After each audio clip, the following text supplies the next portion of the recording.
नमस्कार, मैं कल्पना मिश्रा आज आपको शुक्रवार के दिन संकटा माता की कथा सुनाने जा रही हूँ। एक राजा थे और राजा की कोई औलाद नहीं थी। बड़े दुखी रहते थे, उनकी उम्र भी हो चुकी थी। तो रानी बड़ी दुखी रहती, राजा भी दुखी रहते कि है ना हमारी औलाद नहीं है। तो उनके यहाँ एक मालिन आती थी फूल डालने। तो बोली आप कहो तो मैं संकटा माता की मनौती मान लूँ। मैं बगिया में फूल तोड़ने जाती हूँ तो वहाँ पर संकटा माता का मंदिर है, आप कहो तो मनौती माने आपके लिए। रानी बोली देखो सब मनौती मांग ली, ऐसा कहीं कुछ हुआ नहीं है अभी तक, अब क्या होगा, अब तो एक उम्र भी हो गई।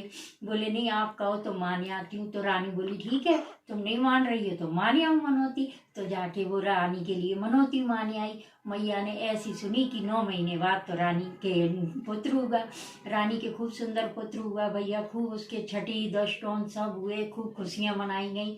अब जब पूरा 1 आध 2 महीने का हो गया तो वो मालिन बोली कि रानी आप है ना वो स्वागत कर लो संकटा माता की। बोले करेंगे करेंगे, बर्थडे पे करेंगे, 1 साल का हो जाए तब करेंगे। लगे ठीक है 1 साल पे कर लेना। अब 1 बर्थडे 2 बर्थडे, उसके तो 20 बर्थडे हो गए, लेकिन है ना रानी को टाइम ही नहीं मिला स्वागत करने का।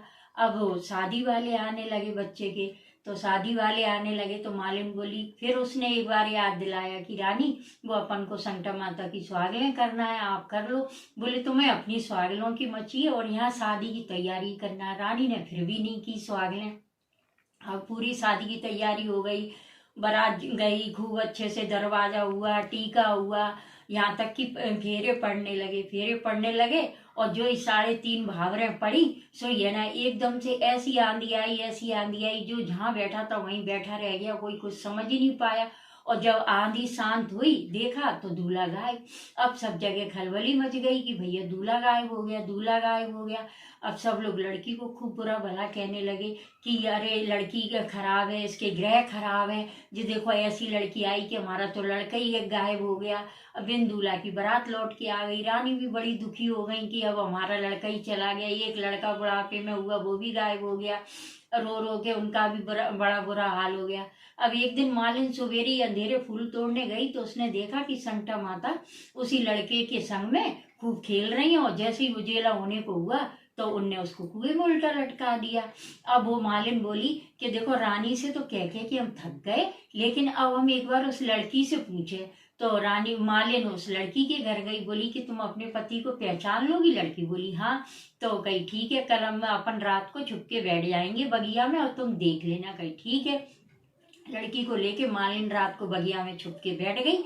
और जैसे ही है ना रात को 4 बजे सो संकटा मैया मड़िया में से निकली, कुएं में से दूल्हा निकाला, खूब खेली कूदी, जो ही बांधने को हुई तो लड़की ने संकटा माता के पैर पकड़ लिए कि मैया छोड़ो, ये तो हमारे पति हैं। उन्होंने कहा तुम हमारे पैर मत पकड़ो, जाके अपनी सास को याद दिलाओ, उनने हमारी मनौती मानी, हमारी मनौती से बेटा हुआ और अभी तक उनने संकटा नहीं करी है, हम तो नहीं छोड़ेंगे। तो उनने कही जाना है तो अपनी सास को जाके याद दिलाओ। अब वो लड़की घर आई, लड़की 7 भाइयों में अकेली बहन थी। बोलिए मैं अपनी ससुराल जाना। सब भैया बोले दीदी तुम्हारा क्या दिमाग खराब हो गया, ससुराल जाना है, ऐसे थोड़ी है, बोलो कितनी बुरा भला कह के गए आपको और अब हम तो नहीं ले जा सकते। वो रोने लगी तो छोटा भाई बोला ठीक है दीदी हम ले चलते हैं आपको। छोटा भाई बोला घोड़े पे बिठा ला बहन को और ले गया। बोला हम दीदी महल तक नहीं जाएंगे, दूर से तुम्हें उनका घर दिखा देंगे। कही ठीक है। तो जैसे ही महल आने को हुआ तो भाई ने दूर से दिखा दिया कि वो रहा तुम्हारा महल। तो उतर गई, घोड़े से उतर गई, घूंघट खींच लिया, धीरे धीरे पहुंची पहुंची सो गेट पे दरबान खड़ा था। तो बोले कि हमें रानी से मिलना। कि रानी तो किसी से नहीं मिलती जब से उनका पुत्र गायब हुआ है। तो कही नहीं हम उनकी बिन ब्याही बहू हैं। तो दरबान ने सोची कि अरे ये तो रिश्तेदारी वाली बात हो गई। तो बोला आप रुको हम अभी आते हैं पूछ के। तो वो अंदर गया रानी से पूछने। तो इधर वो लड़की ने इंतजार नहीं किया, वो भी दरबान के पीछे पीछे चल ली। जब अंदर दरबान रानी के कमरे में पहुंचा तो रानी बेचारी बैठी थी, रो रो के अंधी धुंधी हो गई थी। सो फिर है ना उनने क्या नाम से जाके एकदम से रानी के पाँव छुए। बोले कौन? कि हम तुम्हारी बिन ब्याही बहू। रानी तो गुस्से में लाल ताल हो गई, बोली कि हटो हमारी नजरों के सामने से, तुम्हारी वजह से हमारा बेटा चला गया। उनकी माता जी आपको जो कहना है आप कह लो, लेकिन एक बार याद करो कि आपने कोई मनौती मांगी मांगी। कही हमने तो कोई नहीं मनौती मानी। फिर लड़की ने कहा कि आपने कोई संकटा माता की मनौती मानी? तो एकदम से उनकी दिमाग की घंटी बज गई। बोली हाँ, संकटा माता की मनौती तो हमने नहीं मानी थी, लेकिन मालिन ने मानी थी। कही आपने की? कही नहीं, हमने नहीं की। तो कही अब आप एक काम करो, पहले उठो, मुँह हाथ धो, 1.25 किलो मिठाई मंगाओ, 5 सुहागलें करो, क्षमा याचना करो। कही ठीक है। अब वो रानी उठी, सो उन्हें 1.25 किलो मिठाई मंगाई, 5 सुहागलें करी, खूब क्षमा याचना करा, संकट मैया से माफी मांगी कि मैया मेरा बेटा वापस कर दो, मैं अनगिनत सुहागलें करूंगी। तो रात को ही माता रानी ने सपना दिया कि उठो और बिंदुला की बारात भेजो। तो उठ के सवेरे बिंदुला की बारात आई। सब लोग बैठे हुए थे, सब इकट्ठे हुए। बोले उस दिन तो कुछ नहीं देख पाए थे, आज देखते हैं क्या होता है। लेकिन है ना, मैया की महिमा कौन जान सकता है भैया। वही आंधी फिर आई, इतनी तेज आंधी आई कि देखना तो दूर, कोई आंख भी नहीं खोल पाया, पास इधर से उधर नहीं सरक पाया। और जैसे ही है ना आंधी थमी, देखा तो गठजोड़ा जुड़ा, दूल्हा दुल्हन के फेरे पड़ रहे, खूब अच्छे से भावरें पड़ी।